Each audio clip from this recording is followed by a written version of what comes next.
नमस्कार साथियों, राजीव गांधी जी ने संविधान के 73वें और 74वें संशोधन किए करके पंचायती राज संस्थाओं की, नगर परिषद, नगर पालिकाओं और नगर कॉरपोरेशंस की नींव रखी थी। पंचायती राज संस्थाओं को, नगर पालिकाओं, नगर परिषद और कॉरपोरेशंस को, जिला परिषद और पंचायत समितियों को राजीव गांधी जी और कांग्रेस पार्टी ने एमएलए और एमपी के बराबर लाकर खड़ा किया था। पहले पंचायतें और नगर पालिकाएं प्रांतों के द्वारा बनाए गए कानून से बनती थी, अब हिंदुस्तान के संविधान से बनती। हिंदुस्तान के संविधान में किए गए 73वें और 74वें संशोधन के बाद पंचायती राज संस्थाएं और नगर जो हमारी परिषद या नगर पालिकाएं हैं,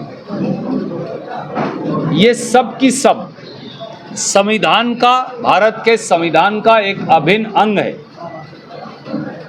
और इनको ताकत देने, एमएलए और एमपी के बराबर लाकर खड़ा करने, गांव देहात की तरक्की के अंदर बराबर का हिस्सेदार पार्टनर बनाने, गांव की भविष्य की प्लानिंग को लेकर गांव के सरपंच साहिबान, मेंबर साहिबान, पंचायत समिति और जिला परिषद के साथियों की राय लेने, अनिवार्य तौर से गांव के सब काम उनके तत्वाधान और निगरानी में करवाए जाने, ये हिंदुस्तान के संविधान की मंशा।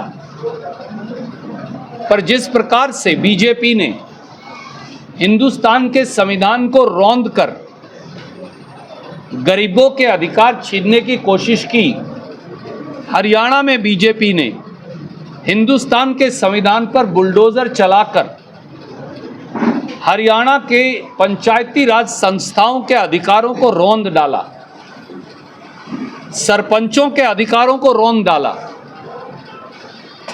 मेंबर पंचायतों के अधिकारों को रौंद डाला, जिला परिषदों को अपनी मुट्ठी में कर लिया, पंचायत समितियों को बंधक बना लिया और हिंदुस्तान के संविधान को कंस की भांति जैसे जेल में डाल दिया था भगवान श्री कृष्ण को, उसी प्रकार से पंचायती राज संस्थाओं को बेड़ियों में बीजेपी की सरकार ने जकड़ दिया। और जब कृष्ण रूपी पंचायती राज संस्थाएं न्याय मांगने गई, जब सरपंच और मेंबर पंचायत न्याय मांगने चंडीगढ़ के दरवाजे पर दस्तखत देने गए, तो दौड़ा दौड़ाकर हरियाणा के सरपंचों को पीटा, लाठियां मारी, अश्रु गैस मारे, मुकदमे बनाए, अधिकार छीने और बुलडोजर से संवैधानिक अधिकारों को रौंद दिया। ये बीजेपी की सरकार की 10 साल की कहानी। इसके साथ साथ बीजेपी की सरकार ने 2 नाकाबिले माफी कार्य और किए। कानून में संशोधन कर उन्होंने पढ़ाई लिखाई की एक ऐसी शर्त लगा दी जो एमएलए और एमपी पे लागू नहीं।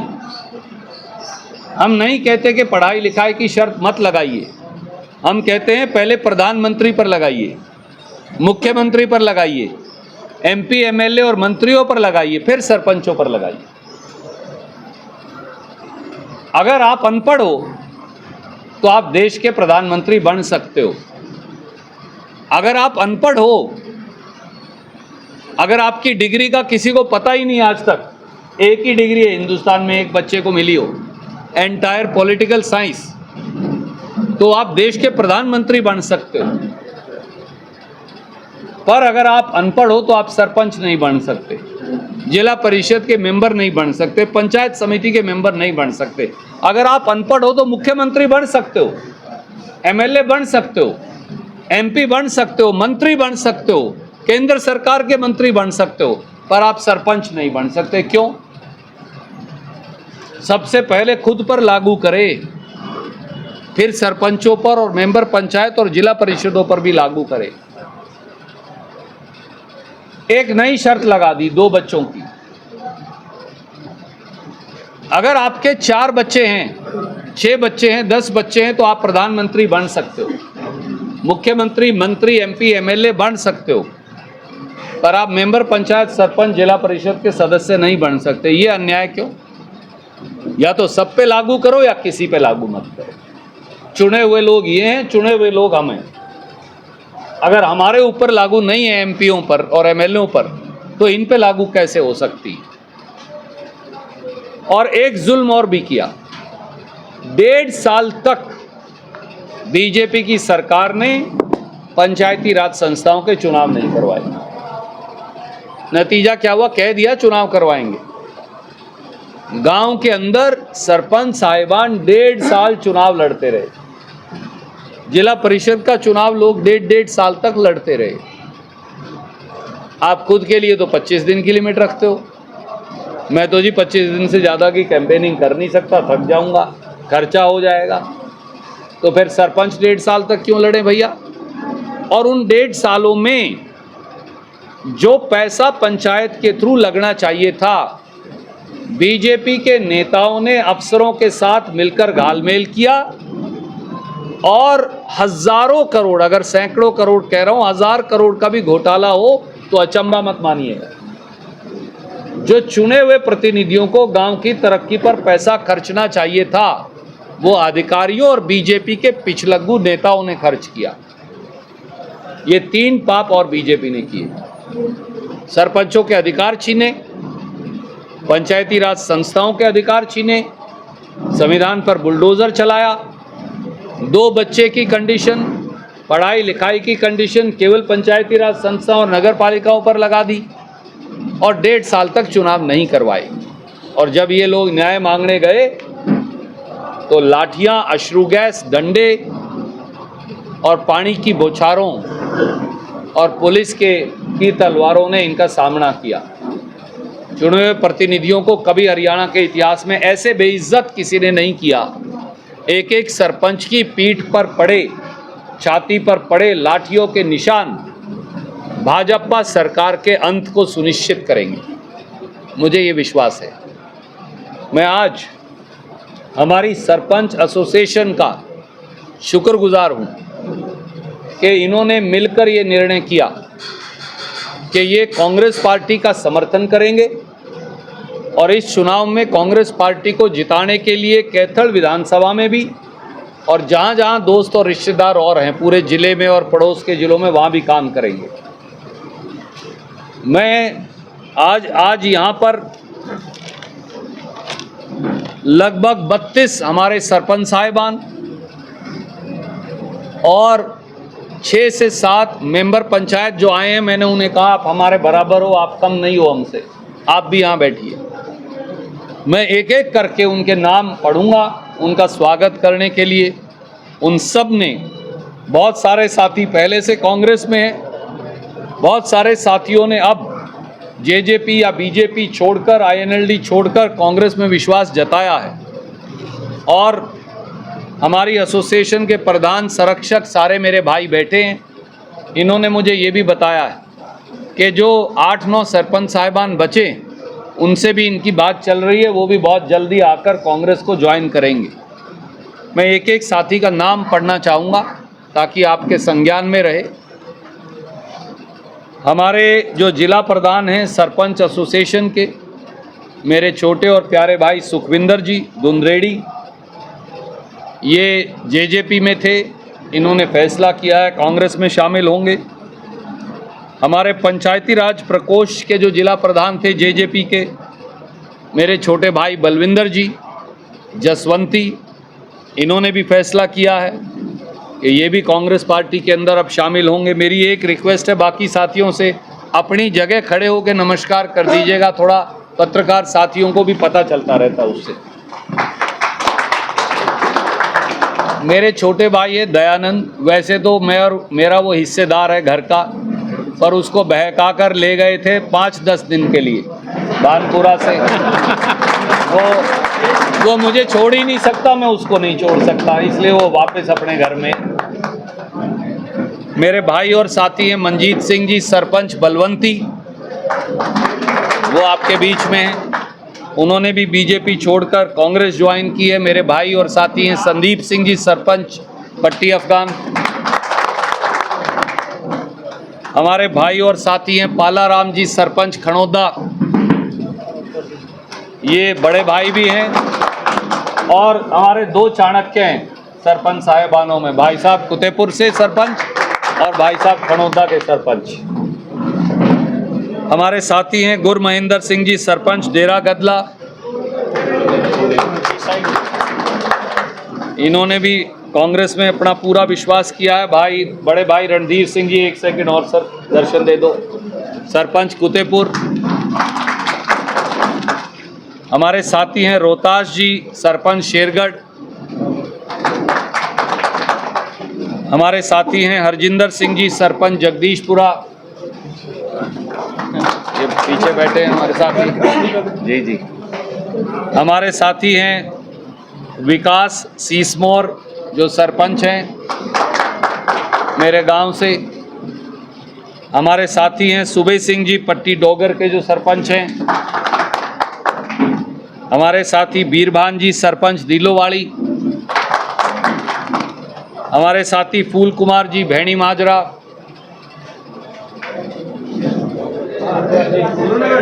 उधर बैठ गए, आगे आ जा भाई, इस तरफ आ जा फूल कुमार जी। और एक मेरे साथी आकर गए हैं, उनको कहीं जाना पड़ गया था, मैंने आपका नाम मैं बोल दूंगा, वो उनको कोई काम था ऐसा पारिवारिक। ओम प्रकाश जी सरपंच पट्टी खोद, वो अभी आके गए। इसके अलावा बहुत सारे साथी लंबे समय से हमारे साथ काम कर रहे हैं, पर उनके सबके आपसी मेल जोड़ से आज हम सारा परिवार इकट्ठा हुआ है। चाहे वो मेरे साथ काम कर रहे हैं, पर मैं उनका नाम लेके उनका सम्मान करना भी जरूरी समझता हूँ। भाई राजेश नैन जी सरपंच जोटखेड़ी, मेरे भाई राजेंद्र जी सरपंच नैना, भाई गुरनाम सिंह जी सरपंच बाबा लदाना। कहाँ गए? पीछे वो पीछे रहे। भाई श्यामलाल जी सरपंच देवीगढ़। कहाँ गए साहब? भाई करमवीर जी सरपंच ग्योंग। कहाँ गए करमवीर जी? भाई सोमनाथ जी सरपंच सिलाखेड़ा। भाई तरसेम जी सरपंच मालखेड़ी। भाई राजकुमार फौजी जी हमारे सरपंच बागो माजरी। भाई देविंदर जी सरपंच कुलतारण, कहाँ खड़ा है जी? हाँ तो सही, मैंने वही कहा। भाई गुरदेव सिंह जी सरपंच पुराना। भाई सुरजीत सिंह जी सरपंच बूढ़ा खेड़ा। आगे आ जाओ सुरजीत, पीछे मत खड़े हो भाई, इधर आ जाओ, यहीं एडजस्ट हो जा सुरजीत। भाई गुरनाम सिंह जी सरपंच हमारे सांगण। भाई सुखदेव सिंह जी सरपंच चक पाडला। भाई सत्यदेव जी पहलवान, बुला दे सुरजीत उसे भी जी। हमारे सरपंच छोत, मेरे भाई महिपाल जी सरपंच गढ़ी। था तो सही महिपाल जी। भाई प्रेम जी सरपंच संगतपुरा जी। तो और हमारे कुछ पंच साहिबान भी आए हैं, मैं 1 मिनट और लूँगा आपका सिर्फ। मेरे भाई लाडी जी पंच जसवंती, भाई नरेंद्र जी पंच जसवंती, भाई अमित जी कश्यप पंच बलवंती हो रहे जी, भाई बीरभान जी प्रजापति पंच बलवंती, भाई सुनील कुमार जी हमारे मेंबर पंच पट्टी अफगान जी। बिल्कुल, हाँ ये जोड़ा है जी हमारा जी जी बिल्कुल। एक ललित जी, भाई हमारे भाई ललित भाई पट्टी मेंबर साहब पट्टी अफगान, और भाई गुरप्रीत पट्टी अफगान मेंबर जी। तो ये है जी। तो मैं आपसे बोल चूक माफ़, अगर फिर भी किसी साथी का नाम रह गया हो तो मैं क्षमा चाहूँगा। इस प्रकार से ये हमारे 32 सरपंच साहिबान साथी, उन्होंने ये फैसला किया बहुत सारे साथी पहले काम कर रहे थे, बहुत सारे साथी जो बहुमत जो बीजेपी में थे, कुछ साथी जेजेपी में थे, 3-4, सब ने ये निर्णय किया कि हम इकट्ठे मिलकर इस इलाके की बहबूदी, कैथल के विकास और तरक्की के लिए काम करेंगे। मैं आप सबका, उन सारे साथियों का भी जो मेरे साथ काम कर रहे थे, हमारी सरपंच एसोसिएशन के हमारे प्रधान जी का, हमारी जिला जो जेजेपी की पंचायत प्रकोष्ठ के अध्यक्ष हैं उन प्रधान जी का, और सब साथियों का हृदय की गहराइयों से शुक्रगुजार हूँ। मैं भाई साहब और भाई साहब को छोड़ के उम्र में सारे सरपंच साहिबान से बड़ा हूँ, फौजी साहब से भी उम्र में बड़ा हूँ शायद जी। तो मैं आपको ये कह सकता हूँ दोनों बड़े भाइयों और बाकी सारे छोटे भाइयों की ओर से कि जिस प्रकार से 10 साल कांग्रेस पार्टी के कार्यकाल में सरपंच साहिबान के सहयोग से, उनके तत्वाधान और नेतृत्व में हमने कार्य किया, हम गांवों का और ज़्यादा डबल स्पीड से तरक्की करेंगे और पूरे कैथल जिले के अंदर चारों हलकों में आप लोगों के सहयोग से कैथल विधानसभा सहित कांग्रेस पार्टी के चारों विधायक बनाकर लाएंगे, ऐसा हमें विश्वास है। क्योंकि हमारे ग्राम पंचायत संस्थाओं ने अब करवट ले ली, जो बाकी के हमारे गांव हैं उनके सब साथियों को भी आपके समक्ष बहुत जल्दी हम लेकर आएंगे। नगर पालिका के भी बहुत सारे और साथी जो हैं वो भी बहुत जल्दी कांग्रेस पार्टी में शामिल होंगे। कई बड़े बड़े और नेता भी कांग्रेस पार्टी के अंदर आज शामिल होंगे। बीजेपी के आज और कई जिला पदाधिकारी आज कांग्रेस में शामिल होंगे। दोपहर बाद फिर आपको हम तकलीफ़ देंगे, उन्हीं के यहाँ बुलाएंगे एक बार 5 मिनट के लिए। तो ये लग रहा है, ये साफ है कि जिस प्रकार से इकट्ठा होकर इलाके ने, देखिए ये लोग, ये सारे मेरे भाई कांग्रेस में नहीं शामिल हो रहे, ये इस इलाके के एक मुश्त इकट्ठा होने की आवाज़ है, ये इस इलाके की एक मुट्ठी बनने की आवाज़ है, ये इस इलाके में विकास और तरक्की का बोलबाला हो और मेरी तो चल्दी कोनी सरकार का अंत हो, ये उसका बोलबाला है। यहाँ 4 विधायकगण हैं, हमारे साथी हैं, मैं उनका सम्मान करता हूँ, पर चारों के पास जब जाते हैं लोग तो यहाँ मैं इसलिए इनका नाम रख दिया है कैथल में, यहाँ मेरी तो चल्दी कोनी सरकार है। हमने मेरी तो चल्दी कोनी सरकार को बदल कर कैथल की चाले से सरकार बनानी है। हमने सारे साथियों ने, सारे भाइयों ने ये निर्णय किया है ताकि कैथल के लोग ही कैथल के विकास और तरक्की के मालिक हों। आप सब यहाँ आए, मैं आपका भी बहुत बहुत, पत्रकार साथियों का जिनका निरंतर प्यार और सहयोग हमें मिल रहा है, मैं आप सबका भी बहुत बहुत शुक्रगुजार हूँ।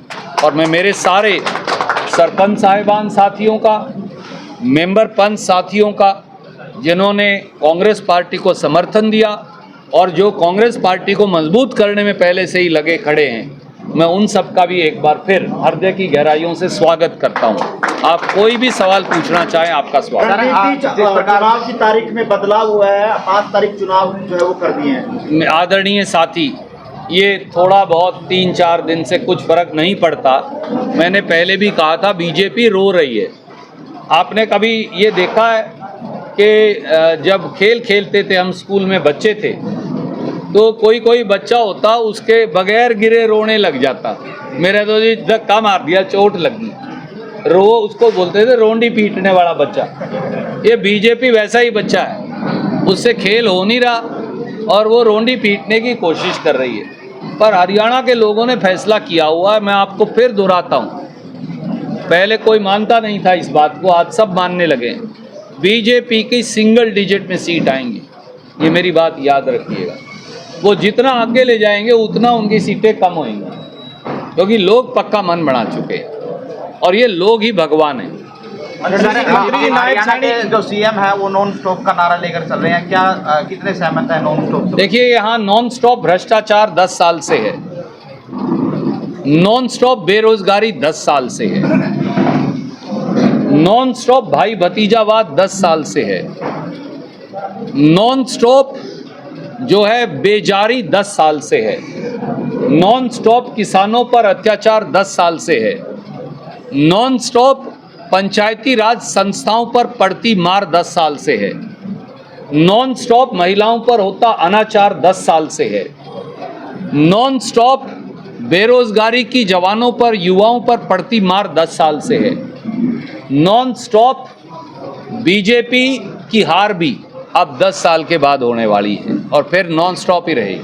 करनाल और लाडवा को लेकर भड़ोली और मुख्यमंत्री में तालमेल नहीं बन पा रहा, क्या सीट को लेकर? आदरणीय साथी, ये वैसे तो उनकी पार्टी का मामला है। मैं कभी दूसरी पार्टी में दखलंदाजी करना उचित नहीं समझता, पर ये दिखा रहा है कि वहाँ जूतों में दाढ़ बंट रही है। बीजेपी में उनके सब लोग एक दूसरे से लड़ रहे हैं और सीट के लिए मारे मारे घूम रहे हैं।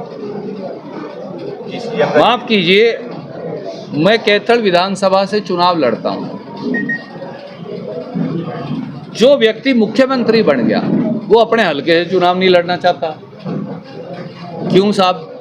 मैं तो कोई नहीं पूछने वाला, मेरी क्या हैसियत है, पर मैं एक हरियाणा के नागरिक पे तौर पे आपसे, आपके दर्शकों और पाठकों को कहता हूं, भाई जिस आदमी को अपने हलके से डर लगता है, नारायणगढ़ से चंगा काम किया होता तो हल्के वाले बनाते। रणदीप को भी कोई कह देता आप जी फलां जगह जाओ, फलां जगह जाओ, मैं सबका हाथ जोड़ के धन्यवाद करता हूँ, किसी का तिरस्कार नहीं करता। मैं सारे उन हल्के वालों को कहता हूँ भाई साहब आपका बड़ी मेहरबानी है, मैं सिर झुका के आपका शुक्रगुजार हूँ। आप कांग्रेस के आदमी को बढ़ा दियो, मैं तो मेरे यहीं ठीक हूँ, अच्छा माड़ा जैसा भी हूँ, ओढ़ना बिछाने का काम जैसा भी है, गुस्सा होने और प्रेम करने का काम जैसा भी है, मैं यहीं खुश हूँ। जो आदमी ने अपने हलके में काम किया होता है वो अपने हलके में रहता है, भागता नहीं छोड़ता। रणदीप जी, मुख्यमंत्री नायब सैनी ने कहा कि 24,000 युवाओं को पहले मैं ज्वाइनिंग दूंगा, उसके बाद सत्ता बर्बाद में। सर 10 साल से किसने स्टे दे रखा था उनको ज्वाइनिंग देने पे? 10 साल में सर 3,650 दिन होते हैं। आदरणीय नायब सिंह जी, आप यहीं थे, आप मंत्री भी थे, आप बीजेपी के प्रदेश अध्यक्ष भी थे, आप पे किसने स्टे लगा रखा था? आप क्यों बच्चों को मीठी गोली दे रहे हैं? जैसे हरियाणा में मेरे बुजुर्गवार कहते हैं, आपकी लॉलीपॉप और मीठी गोली में हरियाणा के नौजवान आने वाले नहीं, सबको पता है। भाजपा की विदाई हो चुकी है, लोगों ने मोहर लगानी है बटन दबाकर बस। सर नायब सैनी का कहना है कि अभी उनकी सरकार में किसानों के ऊपर कोई गोली नहीं चली और दलितों पर कोई अत्याचार नहीं हुआ। हाँ, शायद सूरज भी पश्चिम से निकलता है, शायद हम पृथ्वी पर नहीं है, चांद के ऊपर ये पत्रकार वार्ता कर रहे हैं, शायद चुनाव जो है वो जुपिटर पे होने वाला है, शायद उसकी वोटों की गिनती समुंदर के धरातल पे होएगी। ये सब बातें भी कह सकते हैं कल को नायब सिंह जी, तो अब ये उन्हीं को मुबारक। माफ कीजिए, हरियाणा की आत्मा लहूलुहान है। दुर्भाग्य यही है हमारा कि हमने ऐसे लोगों के हाथ में सत्ता दे दी जिनके हाथ 750 शहीद किसानों के खून से सने, जिन्होंने गोलियां भी चलवाई, लाठियां भी चलवाई, अश्रु गैस भी चलवाई, जिन्होंने डेरे के अनुयायियों तक को नहीं छोड़ा, वो चाहे बाबा रामपाल के अनुयायी हों, चाहे वो डेरा सच्चा सौदा की हमारी बहनें और दूसरे अनुयायी हों। पता नहीं कितने मारे, पता नहीं कितने दौड़ा दौड़ा कर पीटे। काश नायब सिंह सैनी जी पंचकुला जाकर जब सच्चा सौदा की हमारी बहनों के ऊपर लाठियां चला रही थी बीजेपी, अगर जुतियों के जोड़े गिन लेते ना तो 2 लाख से ज़्यादा तो जुतियों के जोड़े जो हैं पंचकुला की सड़कों पर थे। मेरा तो वहाँ घर भी है 1978 से। मैं इसलिए आपको ये बात बताई, काश वो हरियाणा के उन नौजवानों की लाशों को गिन लेते। 19 बच्चे तो हमारे जिले के मर चुके। हरियाणा का 400-500 बच्चा मर गया डोंकी में जो गया हुआ है। नायब सिंह जी, आप तो उनकी डेड बॉडी लाने में फेल हैं। जाकर बंदराना पूछ लीजिए, सबसे ताजा उदाहरण है जो आपने कवर भी किया। दुर्भाग्य से ये लोग अहंकार की पट्टी लगाए बैठे हुए हैं, इनको लोगों की तकलीफ नजर नहीं आती। धन्यवाद।